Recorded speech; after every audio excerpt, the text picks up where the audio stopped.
ಭಕ್ತರಿಂದ ಚೌಡೇಶ್ವರಿಯ ಕಟ್ಟಿ ಹಬ್ಬವನ್ನು ನಾವು ವಿದ್ಯುಕ್ತವಾಗಿ ಬೆಳಿಗ್ಗೆ 6 ಗಂಟೆಗೆ ಪ್ರಾರಂಭ ಮಾಡಿ ಆ ಒಂದು ಪ್ರಾರಂಭಕ್ಕೆ ಸಂಸರಾಗಿರ್ತಕ್ಕಂಥ ಗದ್ದೆಗೌಡರು ಮತ್ತು ಬಿ ಚಿಮನಿಕಟ್ಟಿ ಅವರು ಇವರ ನೇತೃತ್ವದೊಳಗ ಅದನ್ನು ಉದ್ಘಾಟನೆಗೊಳ್ಳಲಿದೆ.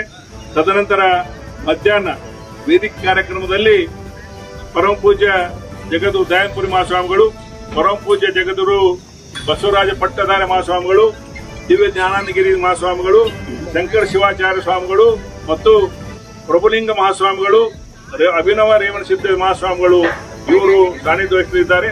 ಅವತ್ತ ಪ್ರಹ್ಲಾದ್ ಜೋಶಿ ಅವರು ಕೂಡ ಆಗಮಿಸಿದ್ದಾರೆ. ಈ ಒಂದು ವ್ಯವಸ್ಥೆಯೊಳಗೆ BY ವಿಜೇಂದ್ರ ಅವರು ಅವರ ತಂದೆ ಕಾರ್ಯಕ್ರಮದ ಪ್ರಯುಕ್ತವಾಗಿ ಅವರು ಬರಲಾಗ ಅಂಗಿಲ್ಲ ಅಂತಕ್ಕಂಥದ್ದು ಕೂಡ ಸಂದೇಶವನ್ನು ಕಳಿಸಿದ್ದಾರೆ. ಸನ್ಮಾನ್ಯ ಮಾಜಿ ಮುಖ್ಯಮಂತ್ರಿ ಆಗಿರ್ತಕ್ಕಂಥ ಜಗದೀಶ್ ಶೆಟ್ಟರು ಮತ್ತು ಬಸವರಾಜ ಬೊಮ್ಮಾಯಿ ಅವರು ಇವರು ಒಂದು ದಾನಿಗಳ ಸನ್ಮಾನವನ್ನು